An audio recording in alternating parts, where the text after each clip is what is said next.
सबसे पहले असर्शन को पढ़ो। अगर असर्शन गलत हो गया तो फिर रीजन देखने का कोई ज़रूरत ही नहीं है। असर्शन अगर गलत है और स्टेटमेंट को पढ़े हैं आप, असर्शन गलत लगे तो सीधा सीधा आप आंसर कौन सा मार दीजिए, डी। रीजन पढ़ने का जरूरत नहीं है, बाकी सब कुछ देखने का जरूरत नहीं है। असर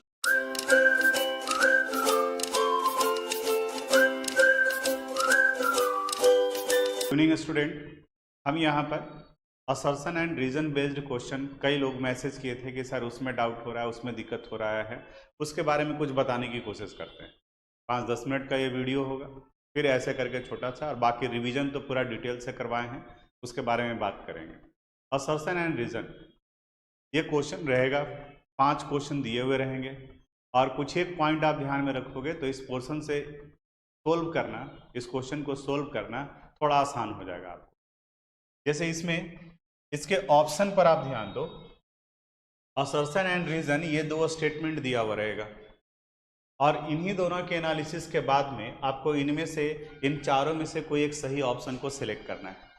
ऑप्शन को ध्यान से पढ़ लो और यहाँ दिमाग में बैठा लो, यही सीक्वेंस करीब करीब रहेगा।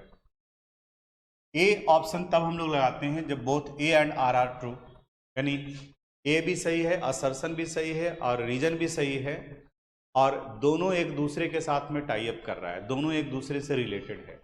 Both A and R are true and R is the correct explanation of A. Both A and R true but R is not the correct explanation of A. और सी है A is true but R is false, और D है A is false but R is true. ये 4 है, ये चारों दिया हुआ रहेगा। आपको आंसर करते वक्त में करना क्या है, जो बिल्कुल एकदम सिंपल, आप ये देखना है, ए देखो, आर देखो, असर्शन एंड रीजन, और उसके अनुसार से आपका आंसर क्या होना चाहिए। सबसे पहले असर्शन को पढ़ो।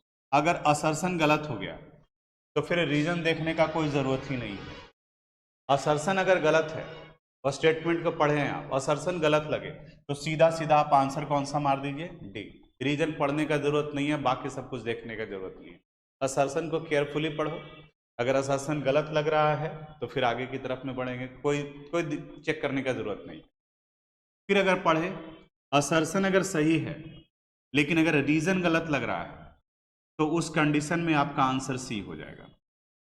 वहीं अगर असर्शन भी सही है, रीजन भी सही है, तब आपको रुकना होगा और तब ध्यान देना होगा। ऊपर वाले दोनों कंडीशन में ज़्यादा दिमाग लगाने की जरूरत नहीं है। जैसे ही असर्शन गलत हुआ, असर्शन गलत होते ही आपका आंसर डी हो गया। रीजन क्या कर रहा है, नहीं कर रहा है, कुछ नहीं देखना है। अगर असर्शन सही है और रीजन गलत है तब आपको सी मारना है, उसमें भी बाकी आपको कुछ नहीं ध्यान देना है। अगर असर्शन और रीजन ये दोनों सही है तब आप थोड़ा सा रुकोगे, क्योंकि अब यहाँ पर ऑप्शन ए भी हो सकता है और बी भी हो सकता है। अब क्या देखना है, असर्शन और रीजन ये दोनों स्टेटमेंट सही है। अब आपको देखना है कि रीजन असर्शन से जुड़ा हुआ है या नहीं जुड़ा हुआ है, यानी असर्शन में जो स्टेटमेंट दिया हुआ है उसी को जस्टिफाई कर रहा है या रीजन नहीं कर रहा है। अगर जस्टिफाई कर रहा है, उसी से रिलेटेड है, तब हम ए मारेंगे, अदरवाइज फिर कौन सा ऑप्शन टिक करेंगे, बी। अब इसको 1-2 एग्जाम्पल से समझाने की कोशिश करते हैं, ध्यान से देखना और वैसे ही आप प्रैक्टिस करोगे। असर्शन एंड रीजन ऐसा नहीं कि 10 क्वेश्चन आप याद कर लिया और उससे क्वेश्चन पूछा जाएगा। ये थ्रू आउट जितना आप पढ़े हैं उन सारे कंसेप्ट से रिलेटेड क्वेश्चन पूछा जाता है, यानी कि वैसे आपको देखना है। जैसे यहाँ ये देखो, एक क्वेश्चन है इस जगह पर, असर्शन है colligative properties of A solution depends on the nature of solute particle. अब हम आगे नहीं पढ़ रहे हैं, अब पहले ये दिमाग में लगाओ कि क्या कॉलिगेटिव प्रॉपर्टीज सॉल्यूट के नेचर पर डिपेंड करता है।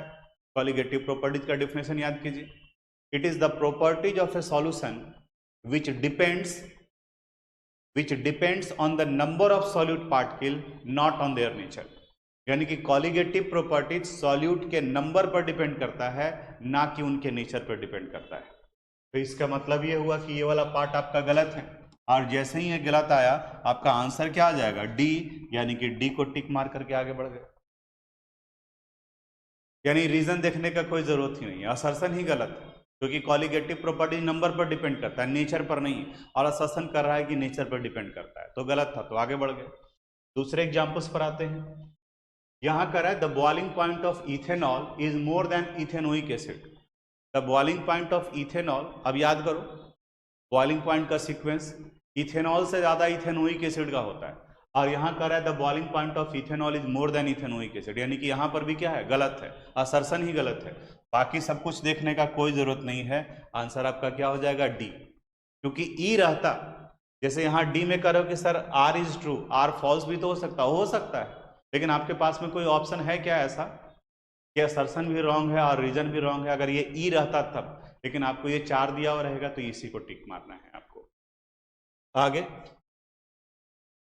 इस क्वेश्चन को देखो, an ether is more volatile than alcohol. Ether और अल्कोहल में अल्कोहल का बॉइलिंग पॉइंट ज्यादा होता है, इसका मतलब वो लेस वोलाटाइल हो गया, ईथर ज्यादा वोलाटाइल हो गया, इसका मतलब यह हुआ कि असर्शन सही हो गया। अब जब असर्शन सही हो गया तो फिर रीजन को पढ़ना है आपको। रीजन पढ़ते हैं, ethers are polar in nature, ethers polar nature का है, ये सही है, लेकिन ये एक्सप्लेन नहीं कर पा रहा है। ईथर्स पोलर नेचर का है, हम लोग पढ़े हैं, क्योंकि ईथर्स में ऑक्सीजन और कार्बन के बीच में इलेक्ट्रोनिगेटिविटी डिफरेंस है, लेकिन यहाँ पर ये जो कह रहा है कि इनका बॉइलिंग पॉइंट या वोलाटाइल नेचर का है, वो जस्टिफाई ये नहीं कर रहा है पोलरिटी से नहीं। यहाँ अगर ये दिया हुआ रहता रीजन कि ईथर में हाइड्रोजन बॉन्ड नहीं बन रहा है और अल्कोहल में हाइड्रोजन बॉन्ड बन रहा है, तब हमारा आंसर होता ए। लेकिन यहाँ पर ए भी सही है, आर भी सही है, बट आर ए को जस्टिफाई नहीं कर पा रहा है, तो वैसे कंडीशन में आपका बी होना चाहिए, क्योंकि बी यहाँ देखो both A and R are true but R is not the correct explanation, इसलिए आपका आंसर क्या आ गया, बी आ गया, क्योंकि ए भी सही है, आर भी सही है, बट ये एक दूसरे से लिंक्ड नहीं है, उसको जस्टिफाई नहीं कर पा रहा है। नेक्स्ट क्वेश्चन की तरफ में आते हैं। यहां देखो, tertiary amines are more basic than secondary and primary amine in gases state. बिल्कुल सही है, प्राइमरी से ज्यादा सेकेंडरी, सेकेंडरी से ज्यादा टर्सरी, इसका मतलब ये हुआ कि ए सही है, असर्शन सही है, और जब असर्शन सही है तो रीजन को भी पढ़ना होगा। रीजन कहता है tertiary amines have 3 alkyl groups which cause plus I effect, ये भी सही है, alkyl group inductive effect show करते हैं, और टर्सरी में बाकी सबसे इंडक्टिव इफेक्ट का वैल्यू ज्यादा होगा, यानी कि रीजन भी सही है यहाँ पर। और यहाँ पे टर्सरी अमाइन का बेसिक स्ट्रेंथ इसलिए ज्यादा है क्योंकि 3 अल्काइल ग्रुप लगा हुआ है इंडक्टिव इफेक्ट प्रोड्यूस। इसका मतलब ये हुआ कि असर्शन भी सही है, रीजन भी सही है, और ये रीजन इसको प्रॉपरली करेक्ट कर रहा है, इसलिए इसका आंसर क्या हो जाएगा, ए हो जाएगा। बस इतनी बात को आपको ध्यान में रखना। फिर से एक बार असर्शन को पढ़ो, अगर असर्शन गलत है सीधा डी, अगर असर्शन सही है तो फिर रीजन को पढ़ो, रीजन गलत लगा आंसर सी, असर्शन भी सही है, रीजन भी सही है, तब रुकना है, क्योंकि अब यहाँ ए भी हो सकता है और बी भी हो सकता है।